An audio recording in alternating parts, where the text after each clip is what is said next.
IVM.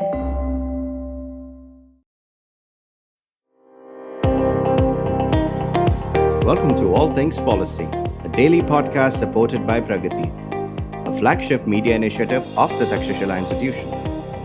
We're a bunch of policy nerds based in Bengaluru, and we like to bring a fresh perspective to Indian affairs and an Indian perspective to global affairs. So grab a cup of coffee, sit back, and join us for today's chat. Hello and welcome to another episode of All Things Policy by Takshashila Institution. My name is Sachin Kalbag. I'm senior fellow here. In the thick of the ongoing protests by champion women wrestlers of India, a photo of them smiling at the camera after being manhandled by Delhi police went viral in the last week of May. It was as if to say that they wanted the political mileage out of their protests against the Wrestling Federation of India President Brij Bhushan Sharan Singh, the 66-year-old BJP politician who's accused of sexually assaulting and harassing several female athletes. Now, here's the thing. The photo was fake. News agencies and other social media outlets quickly called out the image, but the damage was done. It was shared millions of times over WhatsApp, Twitter, Facebook, Snapchat, and other influential social media platforms. Following this incident, all the protesting wrestlers began wearing masks to prevent any distortion of their emotions or faces using artificial intelligence software. While AI software have been around for years, the launch of ChatGPT by Microsoft-funded OpenAI in October last year opened the floodgates for advanced versions of software that allow even a tech untrained person to generate images and videos that are totally fake but look real. In such a scenario, who can separate the fake from the real? My guest today is Karen Rebelo from Boomlive, one of India's most respected fact-checking organizations. Karen, an investigative journalist and fact-checker for many years, has dedicated her life to finding out what is real and what isn't. But with AI, Karen's job has become increasingly difficult. News agencies around the world have active fact-checking teams that are trying to correct political and other kinds of distortions in real time. But as they say, fake news travels around the world in the time that accuracy has tied its shoelaces. With India going to the polls next year, the fear of political propaganda using AI tools is peaking. Today, I want to understand from Karen how deep is the problem and what can people like us do to keep ourselves safe from AI-generated fake news. Karen, welcome to All Things Policy podcast. Thanks, Sachin. Thanks for having me. Okay, let's get straight into it. My first question is, can you lay out the ground, Karen, on you as a fact-checking expert and an investigative journalist? What are the problems? Well, firstly, what is AI doing? And what are the problems that for fact-checking professionals like you are facing when it comes to separating fake news from real? All right. So, at the outset, I just want to make something clear, especially for the listeners, that when we talk about AI with regards to this conversation, we're referring to deep fakes because AI is a very large field. So, artificial intelligence is a very large field, and deep fakes is one, sort of subset of it. And when we talk about deep fakes, it could be images, audio, or video. So, specifically today, we'll be focusing on the misinformation and the disinformation part of it and how AI has almost weaponized this space. So, to give you an idea, we were anyways battling a lot of misinformation and disinformation in India. It's a huge problem, as I'm sure a lot of people are aware. And what you've just said, I think since October last year, we are seeing a whole new level open up in this war against disinfo. And that's solely because of the advent of things like generative AI and ChatGPT and software like MidJourney, which allow a person to create a hyper realistic image by just using text prompts. You don't need to know any sort of coding. So our jobs have become a lot harder. And this is not something that has happened overnight. I've been in the fact checking space since 2017. I first wrote about deepfakes in 2019. And I said, even back then, we were nervously watching how quickly this technology was progressing. And it was terrifying even then. And everything that we warned of, we hate to say told you so, but it has come true. what we've seen in the last month, the example that you've given of the photos of the wrestlers smiling.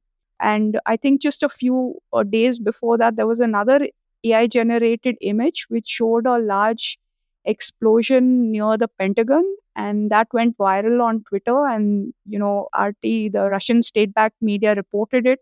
The US markets, in fact, briefly dipped on the news that there was some sort of explosion at the Pentagon. And eventually, one of the fact checkers at Bellingcat called it out and said this is actually an AI generated image because it has discrepancies that you usually see with using this sort of technology. So we are completely right now in uncharted territory, and we are getting to the point where it's difficult even for fact checkers to solely rely on their eyesight. Just we can no longer tell by just looking at something whether something is real or not. And that, frankly, is a very scary space to be in. So that's where we are as of now. And the issue is that with generative AI, the software and the system, so to speak, is learning all the time. So even if 8 months ago, a generative AI software may not have been able to, draw fingers, or, there will be mistakes in limbs or hair or something like that, and the fact checkers would be able to call them out easily. But as months go by, because the system is learning as it goes along, each day, every second of the day, it will become more and more, good at the job, right? And that will create even more problems because, as fact checkers, then you will not be able to figure out maybe, maybe not now, but maybe 6 months down the line or 1 year down the line, whether this is real or not. And the distinction between fake and real is narrowing by the day You're as we speak. absolutely right. I mean, this notion that people can just focus on the fingers, and because the fingers look distorted or they don't look like human hands, and that's a good way of detecting, is completely foolish, because we know the manufacturers of these software, they are already working on this problem, they're aware of it, and it's just a matter of time that this problem is solved, where you will have perfect hands, perfect fingers. You will not be able to tell at all. In fact, previously, researchers used to point out, and journalists as well, that some of these deepfake videos would not blink, the initial iterations, but we don't see that anymore. So that's one challenge they've already overcome. So relying on the fact that right now it's not completely getting something like limbs or something correctly, it's a very half-baked solution to approach to tackle this. I've been following this Twitter handle called "This Person Does Not Exist," and it's a handle that tweets AI generated images of human faces.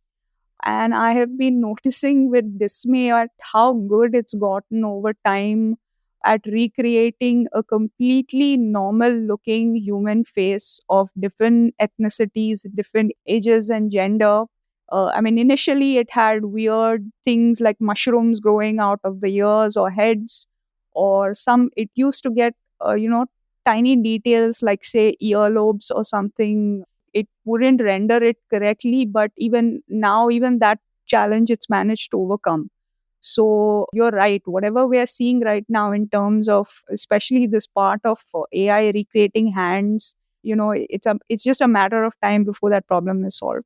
Two important organizations from around the world, actually from one from India, one coalition from India, one coalition from the US and elsewhere, wrote open letters saying that any research on generative AI should be halted so that there are enough policies and regulations in place so that this kind of distortion does not happen.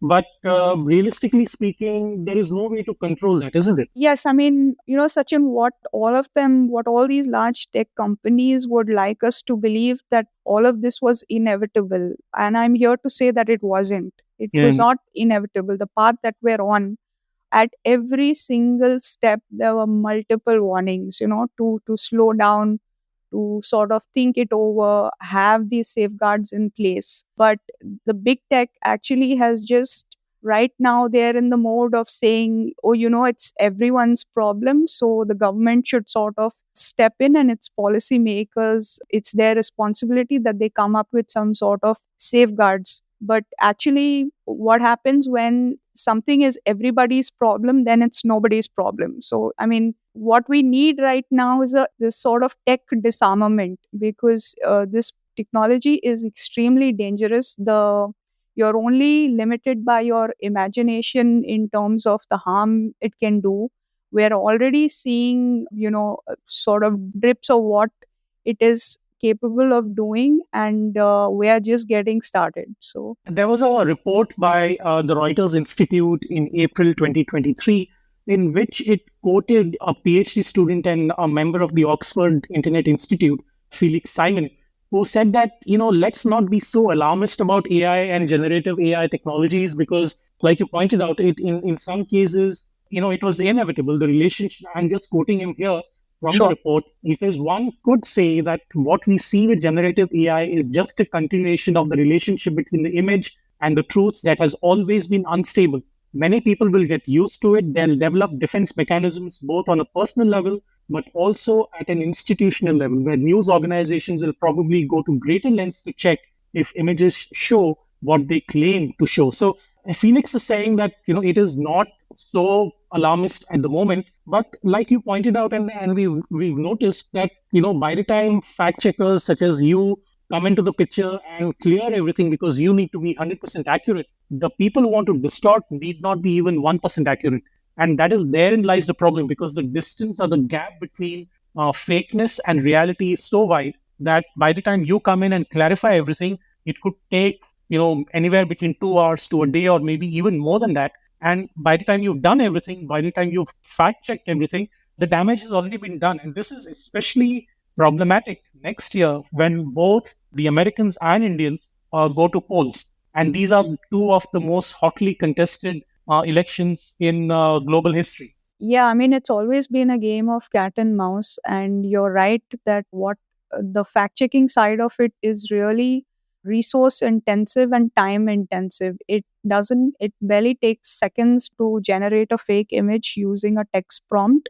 But the fact checking part of it, first of all, we need to detect it. So we need to spot it. Then once we spot it, we need to figure out how do we debunk this or sort of show the reader that this is fake and it doesn't exist. So in that sense, we are at a disadvantage in terms of time. What we are saying is that this was not inevitable because the effort in terms of detection did not at any point of time match the effort that was made to bring this technology to the public. So even right now, it's just probably some organizations in Europe and non-profits and government funded initiatives that are working on detection, but even that is not making progress. So I am not sure how, it's very easy to say, yeah, the fact checking part will catch up with it. But we need to see evidence of that. Right now, we're not seeing, we are just seeing this technology outstrip any sort of efforts to detect it. Karen, before we go into our break, I just want you to explain to our listeners what exactly goes into the fact checking process. Because we know that, see, when we see the final story on Boomlive or any of the fact checking websites, we see the final story, but we don't see the effort. And like I pointed out, by the time the WhatsApp image or video has gone viral, it may be many, many hours or perhaps even a day or two before you can come up with a 100% fact check, accurate, 100% true report on that. So, in brief, if you can just explain to us what exactly goes behind the scenes in terms of the fact checking process, because ultimately you are doing a journalistic job that other journalists have been doing for hundreds of years, but sadly many of them don't these days. But your job is difficult as it is. And with generative AI and other kinds of AI tools, it's going to be even more difficult. But anyway, we'll get to that later. But in brief, you can just explain to us what exactly goes on behind the scenes. Yeah, sure. I mean, we try to treat it as a normal fact check. So the first step would be to detect it. So I think our reporters or our fact checkers would have to spot it or come across it, or we invite our readers to send us such images as well, which they want us to fact check. And then, once sometimes it's easy to spot that something is a deep fake image. For example, I think just 2 days ago, we did images of Dwayne Johnson, wearing robes and performing Hindu prayer rituals. And there was a claim that he had converted to Hinduism. So if you looked at that image, it had very typical telltale signature style of MidJourney, which is this deep, hyper realistic, where the colors are deep and you can sort of tell that Midjourney has been used. Plus, in that image, there was some issue with his fingers as well, something we discussed earlier as well. So sometimes it's easy to point those things out. Plus, you kind of use a bit of reverse logic, saying that this news has not been reported anywhere else. There's no mention of this on his personal account as well. Therefore, we can safely conclude. And we sort of use that. That is for images. In one case, we actually used Midjourney to recreate a similar deepfake image. It showed the Pope in a hot tub with two women. That was the image we were fact checking. It was made on Midjourney. So, I mean, it was easy to Yes, I tell that remember that that, one. Karen, Yeah. because that was the image where the fingers were distorted and people called that Yes. out Yes. immediately. But there was also So, a yeah, photo of the Pope in a Balenciaga winter that's right. jacket, That's and right. that created a huge ripple in the internet, on the internet. Yeah. And even that image had a problem with the fingers, but I think then somebody cropped it and, removed that part. So, yeah, I mean, but lately, I mean, the more difficult ones to catch are the deepfake videos. And we've seen some of that. There was a video of Kamala Harris where she sounds like she's speaking gibberish. And it's a public rally. And I think the text was something like today is yesterday and yesterday is today or something, where she completely, either she sounds intoxicated or she sounds crazy. But that was a bit of a sophisticated deep fake, because what the person creating it had done was they synthesized her audio, which means they synthesized her speech. Right. And it wasn't somebody just dubbing over her video. So they took an actual video of her speaking at a public event, and then they synthesized her audio speaking gibberish, and then they matched the lip movements to that particular speech. So that was harder to detect. Luckily, the live speech was uploaded on her, I think, on her social media account, and the text of the speech was on the White House website as well. So we checked those and we said that, there is no part where it corroborates that she said all of this. And then we wrote to university professor who specifically studies deepfakes, and he confirmed and said that yes, this is a deepfake. So that is the sort of deepfake technology that sort of troubles us and is worrying, because right now that technology, maybe it can only synthesize speech in English, but what happens when it can do it in like Hindi or other regional languages? You have, let's take for instance, Prime Minister Modi. He has such a large digital footprint, both in terms of audio, video, images, etc. You could easily train a software to recreate his voice and then give an input and get that voice to say anything. And can you With imagine the what lip would sync be? matched, right? Yes, with the lip sync matched. I mean, it would take a little some more sort of technical expertise, but it's absolutely doable. We've seen this in with the Manoj Tiwari video as well before the 2019 elections. They did create a deepfake video that they said that was used for campaigning at that time, and it had him speak, I think, in multiple different languages. So it's not like this thing has not been done before. On that cheery note, Karen, I want to take a short break. We will come back soon after this promo of our work at Takshashila.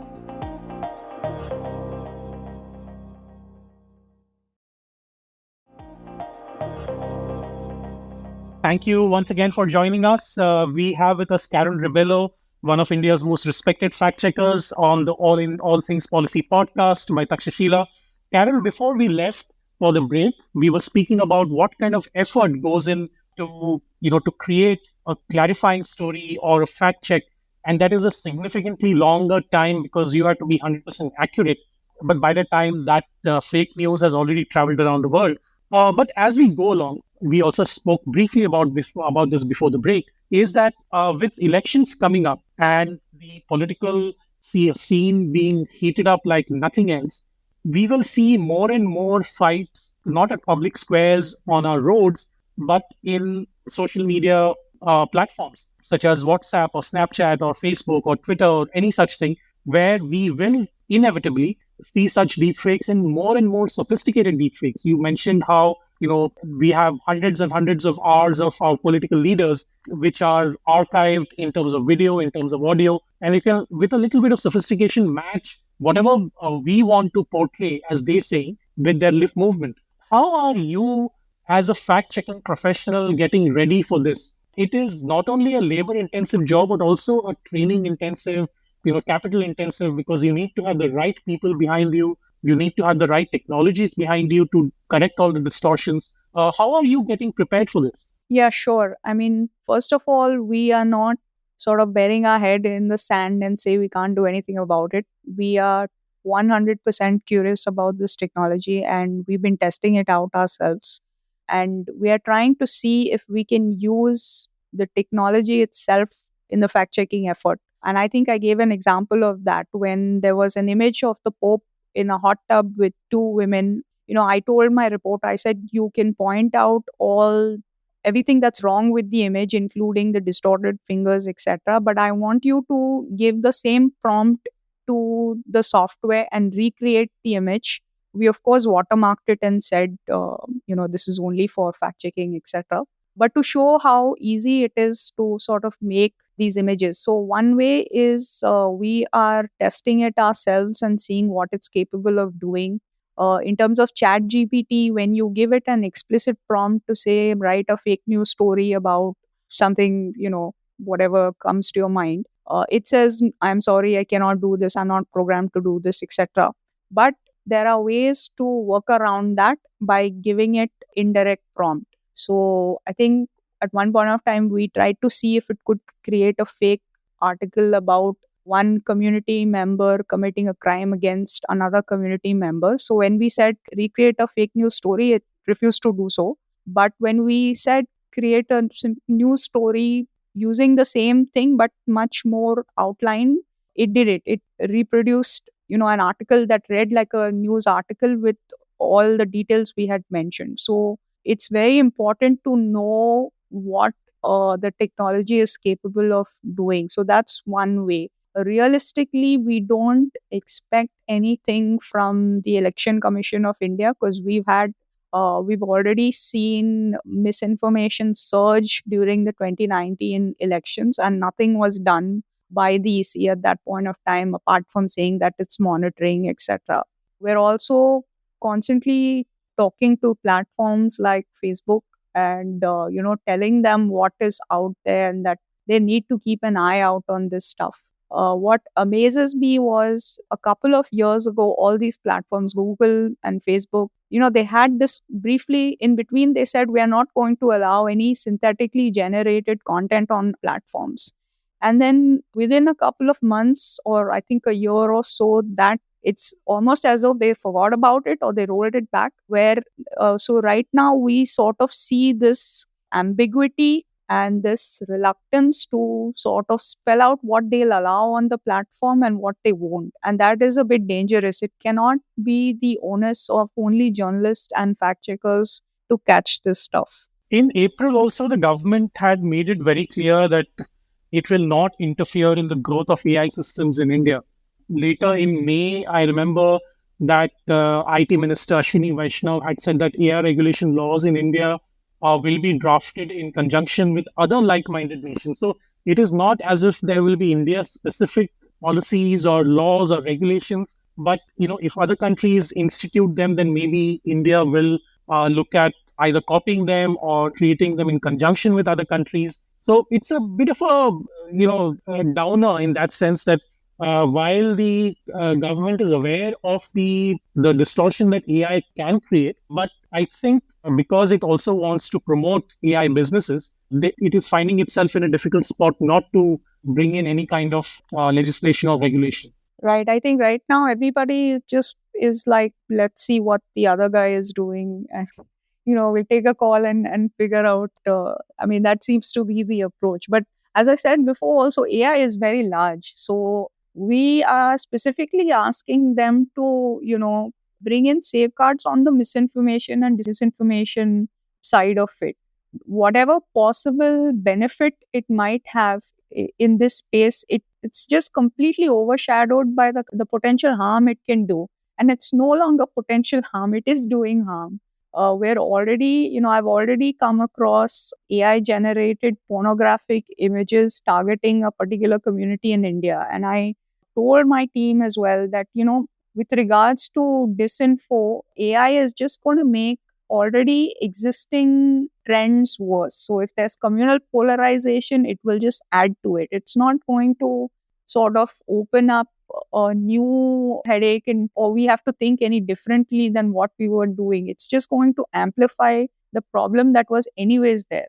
True. Yeah, I think my point mostly revolves around election propaganda, because I see we expect election propaganda at every election, be it a municipal election or the national election. But now, because elections are getting increasingly more and more hotly contested, and there are literally hundreds and hundreds of crores involved, it will be, it is quite inevitable that political parties will target each other using AI tools. And how efficient are those political parties is going to perhaps separate their success on WhatsApp groups and Facebook chats or Twitter conversations. So in that sense, training your people, getting more and more people into your team can help. But like you pointed out, it may be more and more difficult for someone like you to execute at a time such as the elections. Yeah, you're absolutely right. I mean, election times are like it's wartime for both politicians and for fact checkers as well. The volume of content and the disinfo just rises exponentially. So we are just slammed in the weeks leading up to an election, and I expect no different. Going into 2024 as well, except that now your political actors have a weapons grade technology with them. So it's going to be really hard. Yeah. And anyways, they were using their proxies. So they were using their supporters to pump this into the system. So you'll never have a political party handle that will explicitly tweet an AI generated video, or you never know, I may be proven wrong very soon. But what I'm saying is they usually use their supporters, or they use these proxy pages, pages which run slow campaigns, etc. So it's going to be a whole very ugly fight that we are going to have to get our hands dirty into. Yeah. I remember that a reporter from India called Mohammed Ali had written a very extensive piece on in Wired magazine, if I'm right, on how WhatsApp groups were responsible for several localized riots in various states in India. And the WhatsApp groups are essentially passing out, misinformation, disinformation, and in many cases, fake news, fake videos, and fake photographs to foment all kinds of distorted realities. If you remember, even during the lockdown, we had several, fake news that originated, when the exodus of people happened from the cities back to the villages. There were, potentially riots that were prevented from happening, but could have happened in light of these things. Given all of that, it is not just about election propaganda, but also a genuine fear of street violence, or even safety of women, for instance, or safety of particular women who can be targeted because of the political ideologies, and that has already started happening, regardless of whether AI is happening or not. Yeah, it's just become easier. I mean, I mentioned that earlier. We were seeing AI generated images which over sexualize images of women. And in this particular case, it is, it's a Pandora's box, because what can happen is you can take an existing photo of a woman and then sort of modify it and depict it however you want to. And the other side is that you could generate an AI generated image of a woman who doesn't exist at all. And if that image is sort of pornographic or in nature, then is it a crime sharing it? Or who is it offending? Who is the crime committed against? It is, I mean, all these questions, policymakers will have to sit and think, and your social media giants will also have to think of the implications of it. I've said this before. We saw over sexualized images of Muslim women, that have already been tweeted, and they have been made using AI. It's virtually impossible to tell apart from the fact that some of it has like a telltale signature. So that, it's already a problem. And this is not going to be a problem just for, one particular community. I think people are underestimating the harm, that can do. You can extend this technology and misuse it to, like, let's say, target a company or bring down a stock market, or I don't know. The list of things that how you can misuse this technology is endless. So Right, right. So it's yeah. not just about one, targeting one individual, but it could be a community, it could be a religion, it could be a Absolutely, state, yeah. it could be, yeah. And state actors as well, right? You can create a whole online persona, including images and videos, and create a campaign or honey trap. Governments need to think of this. I'm pretty sure they are also in their own ways thinking how they can exploit it and use that technology. But this is not out of the realm of possibility anymore. We're already seeing some of it happen already. So Yeah. Also, see, honey trapping has been an old military strategy, but at the same time, with deep fakes and similar AI tools, it can become more and more real. And with the national security concerns so important because of our adversarial relationship with China, or adversarial relationship with Pakistan, it puts our national security at stake if we don't take this into consideration. yeah, absolutely. The other thing I was thinking of, you already have this option of making AI presenters. There's one news Hmm. channel that's already doing it. But imagine right now you're sadly in this country, you're in a situation that many of the mainstream anchors are sort of promoting this majoritarian agenda. But you could easily use an AI anchor and create a whole AI based channel, and what's there to stop it from saying whatever you want it to say? There are no consequences at all. We haven't thought about, I could get an AI generated presenter to pretty much say just about anything. In that And you case, don't need a TV channel for that, right? Because you also exactly, you already don't have even video need a TV platforms. channel. Yeah, yeah. You could just make that clip viral on WhatsApp or on YouTube or whatever. And video is so powerful in India. It is not ChatGPT which worries me. The worry for me is fake audio, the fake images, the fake video. And the reason for that is they are so visceral.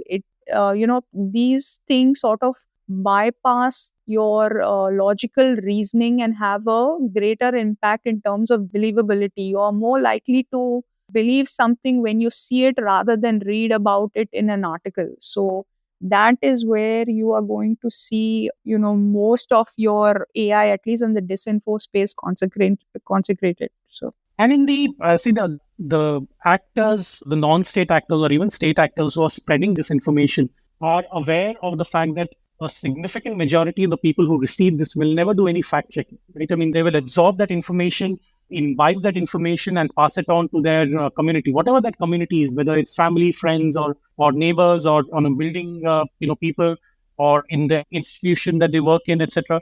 So that spread is independent of any political party, then, because once it's released into the public, then it gains life of its own, and then you have no control over it to stop it. So given that background, I was wondering whether are people like you, fact the there, I know there is a global fact checking network which you're a part of, the India fact checking community. Are any of you coming together and figuring out, or at least suggesting to the government, that we need to bring in some kind of policy, and what shape will that policy or regulation take?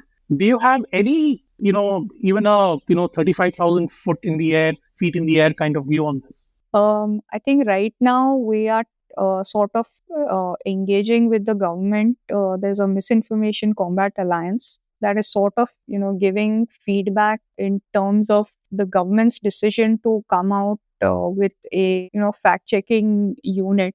So we're engaging with them on that front.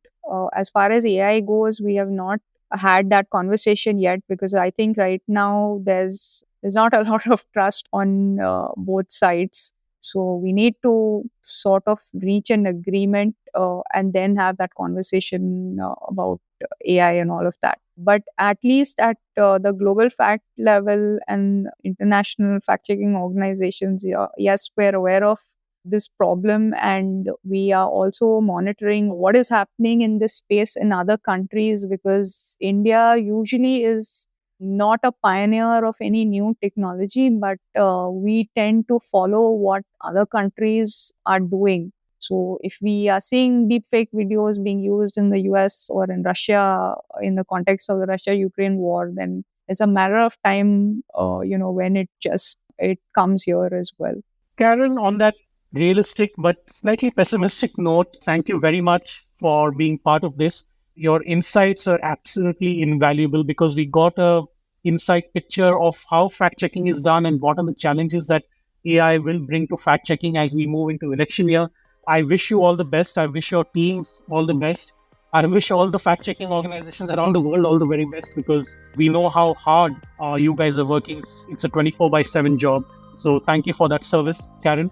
Thank you for joining me and hope to see you back again soon. Bye-bye. Thanks very much, Sachin. Thank you. It was a pleasure talking to you.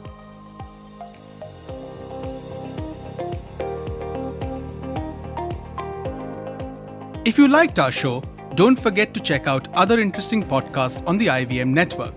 You can tune into them on the IVM Podcast app, ivmpodcast.com, or wherever you listen to your podcasts. You can also follow IVM on social media. The handle is @IVM Podcasts on Twitter, Facebook, and Instagram. And hey, if you'd like to dive into Takshashila's research on technology, strategy, and economic affairs, check us out at our Twitter handle @TakshashilaINST or our website takshashila.org.in.